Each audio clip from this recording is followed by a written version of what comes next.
Hello everyone, welcome back. You're watching Empyrion Galactic Survival episode 130. I'm Enigmius and today we're continuing with the Heracles build, at least for the first part of the video.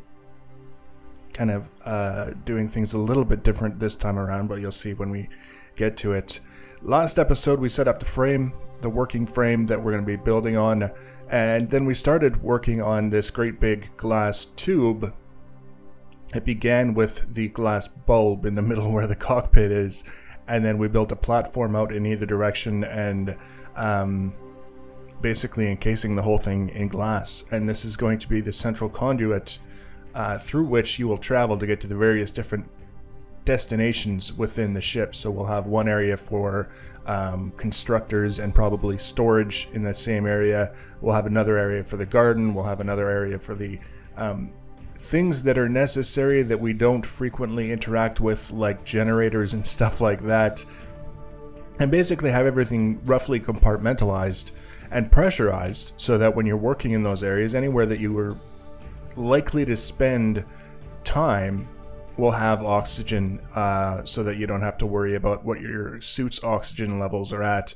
You can just kind of do what you need to do, and then you go on to the next area of the ship. So that's kind of the general idea that we're working towards, and I decided that it would be easiest to start with this great big single-sized glass tube, discounting of course the bubble in the middle, but basically the majority of the tube will be one size as we make it the first pass, and then when we start adding things to the functional areas of the ship, then we'll be modifying the tube in order to account for those so that we have enough room to do what we need. And we can basically use as much room as we want. There's going to be no practical limit to the size or the space that's available to us. There are limitations imposed by the game, but I don't think that we'll reach those limitations, for example, with a constructor room. There's only so many constructors than you can reasonably expect to use, and they only take up so much space. So that's kind of the idea. I'd come up with a system that worked fairly well for staying on top of the resources that we need for this kind of a build. Primarily with what we're doing now, we need a lot of silicon, and we need a reasonable amount of iron, cobalt, and sathium. So what I've been doing essentially has been build with what I've got, and when I run out, I take the mine orb out and I find asteroids that have fallen on the planet since the last time I ran out of things, mine those, bring them back, process them, get another batch of materials underway, and then carry on and continue the build is basically the way things were going. Unfortunately, I ran out of sathium, and there were no sathium asteroids, meteorites that had fallen that I was able to take advantage of, so we had to make some changes. Specifically, we had to find a viable way to migrate what we were doing here into a new game world where we can actually fly our ship into orbit. We can actually leave the planet and go to places where we need to go that aren't on the planet that we're on. And fortunately, a viewer pointed out to me that you can spawn ships into the world with a console command regardless of the ship's size class. I'd mentioned in the last episode that I tried spawning the Saturnus into the game through the regular factory, using some illegitimately acquired materials to make the process faster, and was told that I wouldn't be allowed to make it because it was size class 13 and the maximum was size class 10.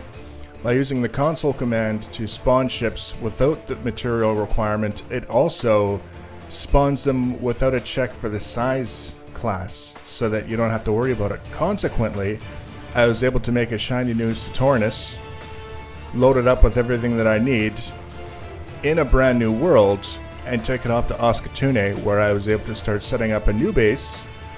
I made a blueprint of the work that I had done on the Heracles up to that point, and now we're established in a new place, ready to do what we need to do, with access to everything that we need access to, and we can get ourselves sorted out, continue the build, and go from there. But I decided maybe it might be nice to take a tour not only in what I'd done with the Heracles since this footage here, but also a brief tour of the base that we've built on Oscutune, so you can see the scale of what's going on. And it also kind of bought me a little bit of time, to be completely honest, in terms of coming up with enough footage for this episode to be able to show you that. So we're going to jump there right now.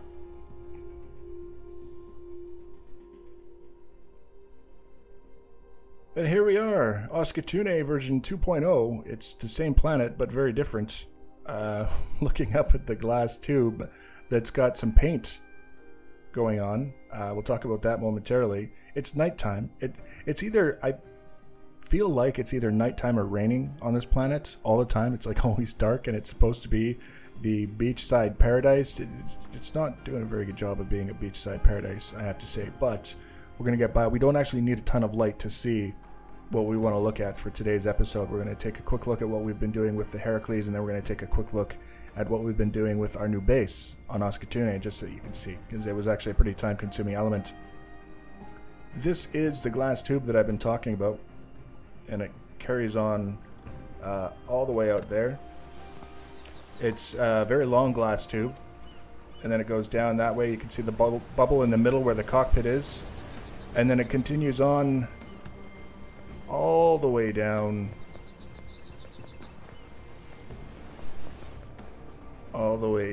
there. It's big.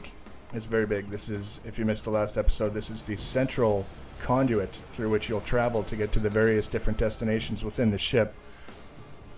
I don't want to say that the ship is going to be modular in the sense that you can kind of pick and choose where you put stuff, but it is going to be set up so that there's going to be different rooms for everything. There's going to be a room for the constructors, a room for storage, a room for basic survival, things like food and fridges and all that other stuff. Med bays and oxygen is probably going to be the next room that we put in. It's going to be the stuff for all the survival related things, so that you have easy access to it as soon as you enter the ship. And then it's going to have, and this is kind of key, I didn't mention it very much in the last episode, if at all, is that the ship itself is going to be really focused on asymmetry and not being the same on one side compared to the other. So one of the things that I had in mind, for example, is that on this side of the ship we would have like a repair bay, like a universal repair bay, because you can only have one repair block on the ship. So we would have a repair bay that's large enough for any of our small vessels and hover vessels to get into, repair, and then get out of relatively easily. So that means it has to be low to the ground so that you can deploy ramps and allow the hover vessels to get in easily. The small vessels obviously don't care about the altitude. They can do just fine. The main thing is the opening has to be large enough to get into so that the all of the ships can take advantage of it. Then we'll have an additional hangar for our small vessels, and then another hangar for our hover vessels. Again, the main difference being the small vessel hangar can be at any height on the ship. The hover vessel hangar has to be pretty much towards the ground so that you can deploy ramps that touch the ground, easy to get in and out. And then the other side has the option of having different things as well. Thruster clusters, whatever happens to come to mind is kind of the thing that we can put on the other side. But you get the idea. It's not going to be just one great big long round cigar of a ship. It's going to have quite a lot of things going on either side that has nothing to do with symmetry, has nothing to do with trying to make the ship look the same on both sides. Which is why it was so important to me to have this central conduit, so that it doesn't matter what we add to the ship later on, it's still easy to get from one part of the ship to the other without having to mess around. So what we'll do now is we will head on up through the elevator, and we'll take a look at specifically what we've set up for ourselves up to this point. Now this room here is going to be unpressurized because it's got this elevator that's going to be leading to the exterior of the ship. So rather than having doors and elevators and all kinds of other stuff to try and seal it up, I decided we'll have just parts of the ship that are unpressurized and very easy to get to parts of the ship that are pressurized, like this part here where the cockpit is, or this part here which is leading to the other areas of the ship and the parts on the other side as well. I mentioned in the last episode it might be neat to be able to ride your motorcycle from one ship to the other to save time because there's going to be such a large ship. I was mostly joking, and then I realized it's actually not a horrible idea. So I put the cockpit up on a raised section here, and you can run and or ride your motorcycle right through. It's it works. That's all I can say. I tested it. And you can ride your motorcycle over the elevators here without having to worry about falling into them. So it's getting there. The one thing that I'm thinking of changing is going from this 45-degree slope to, I'm hopeful, I don't even know, actually, yeah, I can pull it up here, there, to this round slope, thin. And I think what that will do is match up the thickness. You can see, let's just get rid of that. You can see how it doesn't quite match up. There's a little bit extra here that comes down before it continues to slope, and I think the half or the quarter round thin thing will be the right thickness and match up. It's just a thing. I would do it now to see if it worked, but I don't have any combat steel on me, and there's no point doing it with concrete. But you get the idea, and you can get through that way very easily.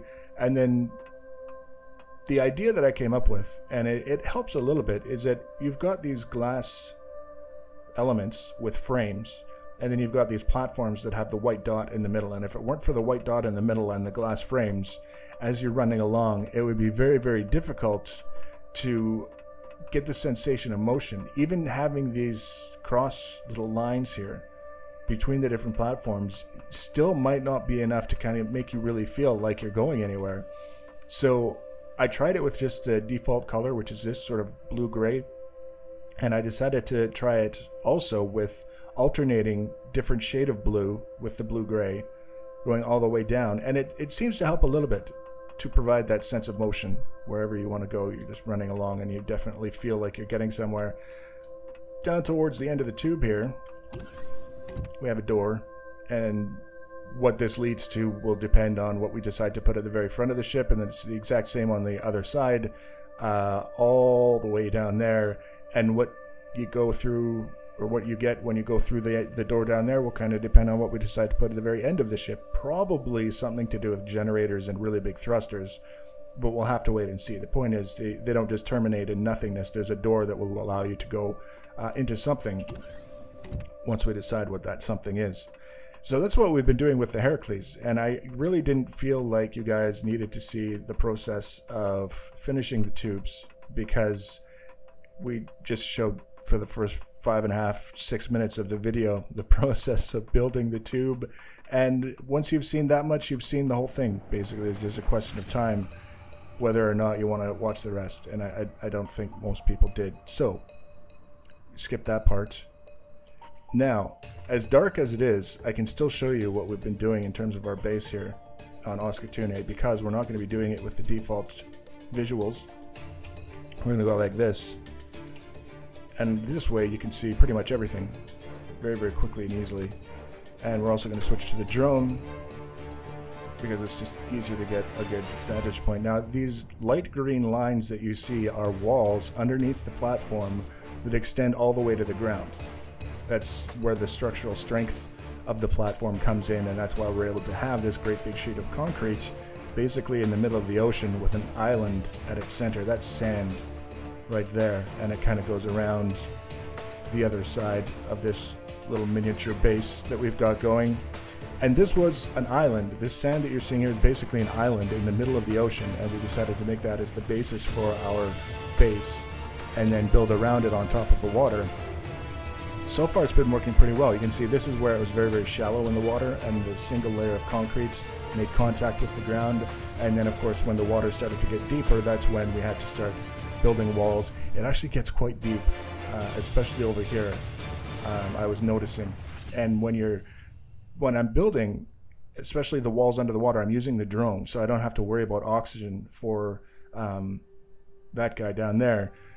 But at the same time, it makes it a little bit tricky because you encounter obstacles. There's large rocks, there's plants, there's pentaxid crystals, there's all kinds of stuff down there, dinosaur bones that like to get in the way. And you can see where the light green line is broken. That's where there was something in the way down towards the bottom that I couldn't get rid of by any means that I could discover. I could get rid of the large rocks pretty easily. The dinosaur bones weren't bad. The plants and the pentaxid and the kelp, usually I couldn't get rid of them.